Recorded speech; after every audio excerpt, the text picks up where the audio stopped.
What's up, guys? It's me, Alan. I'm back with another video, and tonight we've got the elimination race at Bristol for the NASCAR Camping World Truck Series, and we got a race reaction to do. I basically got home from work, put the race on because it hadn't started yet, and all throughout the race, it was basically between keeping notes, of the race itself, checking Twitter for anything that was going on, and also doing a couple of things for college and whatnot. So I was busy the last couple of hours, and even busy before then because I was working for 6 hours. So my afternoon slash night has been busy. But here we are. Let's do this. Let's take a look and see what happened. And man, that was a hell of a finish. That was one hell of a finish. Obviously, let's get it out of the way right now. We'll get to it a little later. We'll get it out of the way now. Chandler Smith gets his first career win in the NASCAR Camping World Truck Series. He wins at Bristol, a track he's done well at before. He finished second last year, which, looking back at that, is kind of funny because last year, 17-year-old Sam Mayer became the youngest winner in Bristol's history, or at least in the Truck Series, I think, or history in general. And then tonight, Chandler Smith, who finished second to him, he now, with this win, he becomes the second youngest driver in Truck Series history at Bristol. So that's awesome right there. But there's some conversation of, with the craziness that happened at the end, was there team orders regarding Smith and Nemechek? And we'll talk about that in a little bit. But getting into this, Danny Bone reportedly had leaking fuel out of the pace laps, possibly. Nothing was truly confirmed. There's a piece of debris also on the track. Caution would come out on lap 4 for Sam Mayer and Howie DiStefano the third. Josh Reum also had damage. Mayer spun and partly got into another truck, it looked like. DiStefano wrecked possibly with Reum. They didn't really show anything on that. Reum was missing the truck's nose piece. And it sucks for Mayer because he ran the ARCA race beforehand, running for Brett Holmes' team, and he got into the wall in practice, and then during the race he got involved in a wreck, which sucks because go back to last year, as I said, he won the truck race at Bristol, and then he won the ARCA race that came up right afterward. So to go from sweeping last year's ARCA and Truck Series races in the same night to wrecking in both of them the next year, that honestly sucks. And I feel extremely bad for Sam. We'll see what happens for him going forward. Definitely wish him all the best. Of course, next year will be his first full-time season in the Xfinity Series. So John Hunter Nemechek had some contact on the restart, or after the restart, I should say. He would fall back. Timmy Hill had a left rear tire rub. Tanner Gray would go into the wall. Caution would come out for him. NASCAR would report Ray Ciccarelli to the garage on lap 20. Reum and Fogelman were behind the wall along with Ciccarelli. Chandler Smith had tire smoke at one point.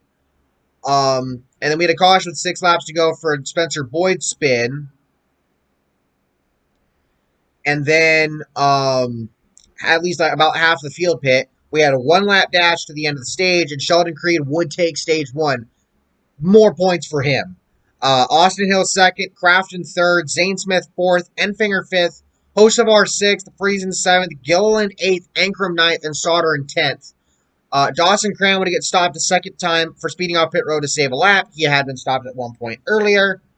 We get a caution during stage 2 for Drew Dollar, with a few other drivers getting involved, that being Danny Bone, Dawson Cram, Tate Fogelman, Howie DiStefano Jr., or the third, excuse me. Dollar got in the wall and spun. Other drivers tried to avoid him, but piled in. Corey Roper and Lawless Allen, badass name, by the way, got together after the wreck, and Allen spun. No, not me. You know what I meant. And Colby Howard was also partly involved at one point or another. So they had a red flag for cleanup. Cram, Bone, Fogelman, and Dollar were done for the night, and Sheldon Creed would take the Stage 2 victory with Ankrum second, Austin Hill third, Zane Smith fourth, Chandler Smith in fifth, Nemechek sixth, Friesen seventh, Enfinger eighth, Kligerman ninth, and Crafton in 10th. And after the next set of pit stops, a few drivers got their races impacted. Austin Hill speeding, Tyler Ankrum speeding, and Zane Smith for throwing the fuel can. Now, the penalty there, as was reported by Pockrass, is during the pit stop. The rule is that fuel filler cans must not be tossed or thrown over the pit wall. That was the penalty. It sucks for Smith. He said over the radio it was a bad call, but it is what it is. Anchor would have to pit with tire issues and damage, with right front tire issues and damage. He had a right front tire rub after getting to the back of the 11 on the restart, and it also looked like the damage from there that came from that. Zane Smith made contact with the wall after the restart, and then we get a caution for Clay Greenfield, who is in Spencer Davis's truck, the 11 truck that is. Haley Deegan makes contact with and spins Parker Kligerman. Kligerman avoid getting any damage. Ankrum would go to the garage. Then we get a caution a little bit later for Jennifer Jo Cobb and Taylor Gray. Chase Purdy was also involved. This started with Smith getting into and turning Jennifer Jo Cobb. It looked like from the onboard, Cobb came up, and Smith came down, and he got into the right rear quarter panel, bumper quarter panel that is, and turned her. Gray was done for the night. Purdy is done for the night. Crafton, at this point, officially locked in a spot in the next round of the playoffs. We get another caution shortly thereafter. Parker Kligerman had a tire rub and a possible flat tire, and then he spins with that left rear tire being flat. Then we get another caution a little bit later for an Austin Wayne self-spin. Stewart Friesen locked himself into the round of 8. And then a little bit later, we had a big caution, and unfortunately, Austin Hill, unless something happens to a couple of the guys above him in the standings during tech inspection, Austin Hill's playoff run is done. He picked up 2 wins late in the season, but unfortunately, he was involved in a big wreck that involved him, Austin Wayne Self, Lawless Allen, Derek Krause, and Haley Deegan. Deegan and Hill both getting out of their trucks. What happened was Hill got turned down the straightaway, hit the end of the pit wall, came back up the track, and slammed into Deegan, who got into the wall. Basically, the other drivers of Self, Allen, and Krause, they all just kind of spun, not really hitting anything. We had another red flag for cleanup. And then on the final restart with 5 laps to go, this was where the chaos ensued. Chandler Smith and Sheldon Creed go door to door. They battle each other. Creed ends up getting up the track in the wall. He falls back. Nemechek looked like he got into the wall in the next corner. This is the part where people are saying that, it's team orders, whatever. We'll get to that in a moment. Creed ended up taking a couple of drivers 3 wide and made some contact with a few people as he dropped back. And then we saw a spin from Creed with no real caution for that. And then at the end, Chandler Smith pulled off his first career Truck Series victory, which denying Creed of sweeping the first round of the playoffs in wins. And Smith puts himself into the next round of the playoffs.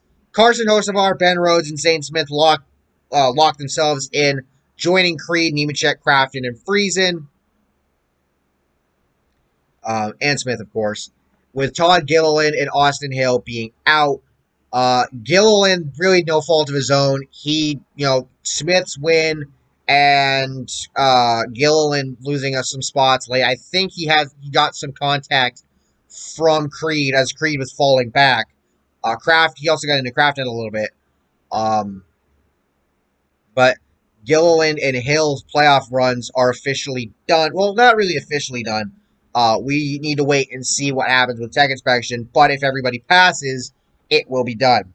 And as I said before, some people are saying on Twitter, or some people are thinking that there was some team orders going on between Nemechek and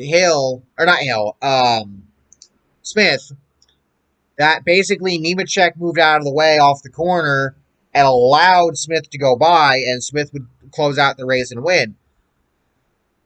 I disagree with that because it looked like Nemechek not only slid up the track, but he slid up into the wall. If Smith didn't move, if Smith didn't go down, or whatever, if he didn't, they could have very well made contact. Hell, Smith and Creed could have freaking turned each other at one point before Creed basically got knocked out of the way. Um, so I don't think so. Even if it, and again, even if it was team orders, let me put it to you this way: aside from Creed getting knocked out of the way, which Smith was running him hard anyway, and that looked like it was going to happen. Nemechek is already locked in on points. It was either him or Creed that entered as the regular season champion, and Nemechek already had enough points to where he was locked in as of last week's race.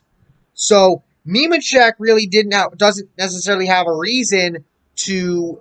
I mean, it would be nice to get another win, but he doesn't necessarily have a reason to do that when you've got your teammate who, if he doesn't win, he's probably out of the playoffs with how close it was points-wise at the bottom. So Smith needed that win, and there you go. Now, and my other thought was that Nemechek's issues from earlier in the race came back to bite him, and that could also be why. Because Nemechek was running pretty hard as well. So, with all of that being said, obviously I'd like to hear y'all's thoughts in the comments. But, once again, congratulations to Chandler Smith. He picks up his first career Truck Series win, becomes the second youngest driver to win in the Truck Series at Bristol. And we'll see what happens for him going forward. But with all that being said, please make sure to drop a like, subscribe to the channel, make sure to use code ANJJ for free shipping on orders of $20 or more at Truck and ARCA. And I will see you all next time. Peace.